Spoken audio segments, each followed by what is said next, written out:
I hope we understand and should let our people know also that it is the Igbo politician in collaboration with some of their traditional institutions in that region that underdevelop and are still destroying Igbo land when they put money made for public funds in their pockets. The average Yoruba man should be aware that it's the Yoruba politicians and their allies whom they celebrate every day that have consistently made life unbearable for Yorubas in their land despite the abundance. The Hausas, Fulanis, the Kanuris, the Jukums, the Beram, Tiv, Idoma, Igede, Igala, Igbira people, etc. should understand that it's not the man from Anegbete or Rerope, but their governors and representatives whom they either voted for or abstained from voting for that have consistently made development a mirage for them, even with their numbers and natural resources. I hope the Ijaws, the Robos, Calabarese, Benis, Ishan, Afema, Ika, Ikwere, and others in South can see clearly that it is nobody but their politicians and leaders, both religious and traditional, that are eating what's meant for everybody in the midst of plenty. So blame them and not others. Those destroying and burning down pipelines in South, our brothers and sisters, hope they know that those destructions is a further destruction of our environments. The ones that claim to be unknown and setting ablaze police stations in the southeast are our relatives.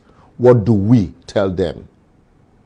Others kidnapping villagers and innocent school children, killing in the name of religion, and setting villages on fire in the north, lives amongst us as relatives.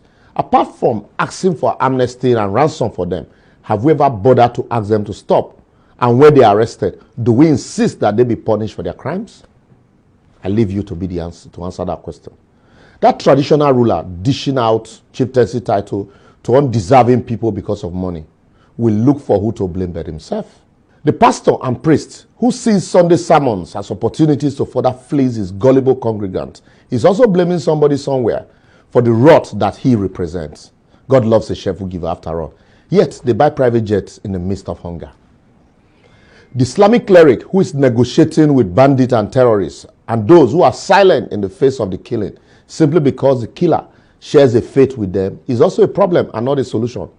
Make him also look himself in the mirror and change.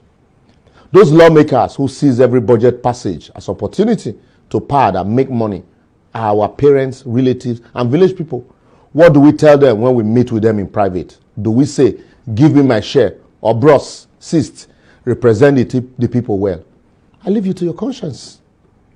You parents that refuse to imbibe morals in your kids, those young boys destroying rail tracks, students cheating in exam hall, you contractor who over-invoice price, and yet do a shoddy job, and those of you that destroy public properties, claiming there's a protest, you trader that increase price unreasonably because there are no checks, you landlord increasing your rent arbitrarily, you security personnel, police, army, navy, air force, and even private security outfit, killing defenseless people and not behaving contrary to your oath of office, you lawyer defending political thief even when you know the truth, and the judge collecting money to pervert justice, the medical doctor selling public drugs in his private hospital, the civil servant who is nothing but evil servant, you pickpocket using civil society and NGO to enrich your personal pocket and all defending, defrauding, or suspending people of their money and valuable. The list is endless. Just add your own. Are all parts of the larger problem of Nigeria.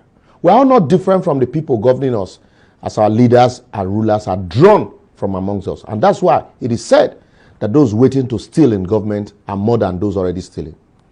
I will therefore advocate that we all must see that our actions or inaction is what is collectively destroying this country and not just that of the politicians.